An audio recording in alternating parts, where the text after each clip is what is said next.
10 अप्रैल 2024 को सदर थाना के अंतर्गत एक ज्वेलरी शॉप है कोलकाता ज्वेलर्स, उसमें दिन में 3 अपराध कर्मियों के द्वारा लूटपाट की घटना को अंजाम दिया गया था, जिसमें काफ़ी ज्वेलरी आइटम्स उनके द्वारा लूट के ले जाए गए थे। इसी घटना के आलोक में एक SIT बनाई गई थी जो सिटी SP उनके नेतृत्व में बनाई गई थी और DSP टाउन 2 और ASP टाउन और हम लोगों की जो DIU की टीम है और सदर थाने की टीम उसमें लगातार होमवर्क कर रही थी। और इस इन्वेस्टिगेशन के लिए हम लोगों ने पूरे शहर में लगभग 200 से ज़्यादा जो कैमरे हैं CCTV उन पर काम किया और फाइनली एक जगह CCTV हम लोगों की एक लोकेशन कैद हुई, जिस गली में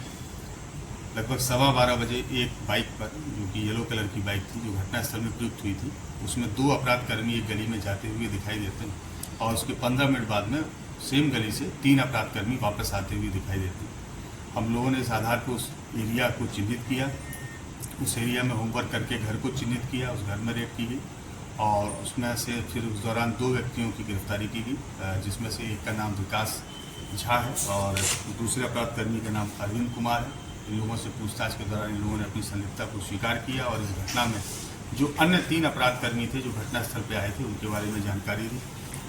फिर टीम उस इनपुट के आधार पर लगातार काम कर रही थी। इसी बीच इनपुट प्राप्त हुआ कि इसका जो मुख्य अपराध कर्मी है जिसका नाम अनुपम झा है,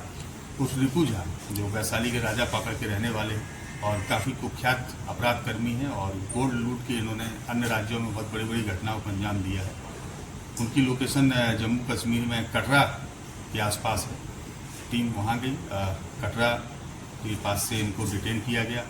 और पूछताछ के लिए वहाँ से लाया गया। रास्ते में इनसे इंटरोगेशन हुआ, इन्होंने अपना अपराध स्वीकारा और बताया कि जो अन्य साथी हैं वो वाराणसी में हैं और जो भी लूटे हुए ज्वेलरी आइटम्स हैं वो वाराणसी में रखे हुए हैं। टीम ने बनारस में रेड की, लेकिन जो उनके 2 अन्य साथी थे वो तो भागने में सफल रहे, लेकिन एक ज्वेलर है जिन्होंने इस माल को परचेज किया था उनकी भी गिरफ्तारी की गई, जिसका नाम मनीष सेठ है। इसके अलावा एक जय हिंद मौर्य नामक एक अपराध कर्मी है जो उत्तर प्रदेश जौनपुर के रहने वाले हैं, वो बिचौलिए की भूमिका में थे और उन्हीं का ही एक वहाँ पे फार्म हाउस है जिसमें बैठ के इस पूरी योजना को अंजाम दिया गया था। तो इस प्रकार से इस पूरी घटनाक्रम में अभी तक हम लोगों ने 5 लोगों की गिरफ्तारी की है और जो लूटा हुआ ज्वेलरी आइटम था उसमें से लगभग 1 kg चांदी और 15 ग्राम गोल्ड है उसको हम लोगों ने रिकवर किया है। 2 अपराध कर्मी इसमें अभी भी फरार हैं जिनकी गिरफ्तारी के लिए हम लोग प्रयास कर रहे हैं। कल देर रात्रि में जब इन सारे अपराध कर्मियों को जिला लाया जा रहा था बनारस से, तो उसी क्रम में आज सुबह 4 बजे जो मुख्य अपराध कर्मी अनुपम झा इन्होंने 4 बजे शौच के बहाने से गाड़ी से उतरे और हम लोग के पुलिस पदाधिकारी उनके बगल में खड़े थे, उनके द्वारा पुलिस पदाधिकारी को धक्का दिया गया और धक्का दे के ज़मीन में जब वो गिर गए तो उनका पिस्टल निकाल के पुलिस के ऊपर फायरिंग करते हुए भागने की कोशिश करने लगे। लगभग 8 राउंड गोली उनके द्वारा चलाई गई, जिसमें से 2 बुलेट्स हम लोगों की जो गाड़ी है उसके ऊपर लगे। पुलिस के द्वारा भी आत्मरक्षा नियंत्रित फायरिंग की गई चेतावनी देके, जिसमें से 2 गोली अपराध कर्मी अनुपम झा के पैर में लगी हैं, वो भी इलाज। जम्मू कश्मीर से कहीं और भागने के प्रयास नहीं, जम्मू कश्मीर वो एक्चुअली गए थे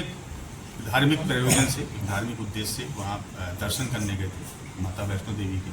और जब वहाँ से वो नीचे उतर रहे थे उस समय पुलिस के द्वारा इनको डिटेन किया गया है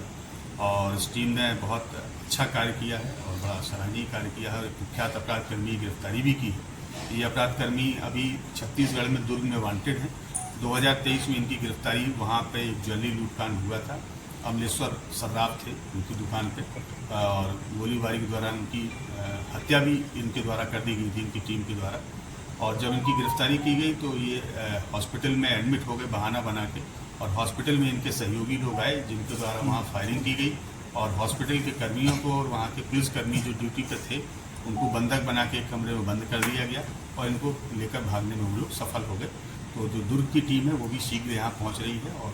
जो केस में वांटेड है उसमें वो लोग इनको रिमांड करेंगे। लगातार अपराधियों को पैर में गोली मारी जा रही है। देखिए, अपराधी अगर भागता है या और जब भागने के क्रम में पुलिस के ऊपर फायरिंग करता है तो पुलिस आत्मनियंत्रित आत्मरक्षा गोली चलाती है और हम लोगों को ट्रेनिंग इस चीज़ की दी जाती है कि अगर जब भी कभी फायरिंग करनी हो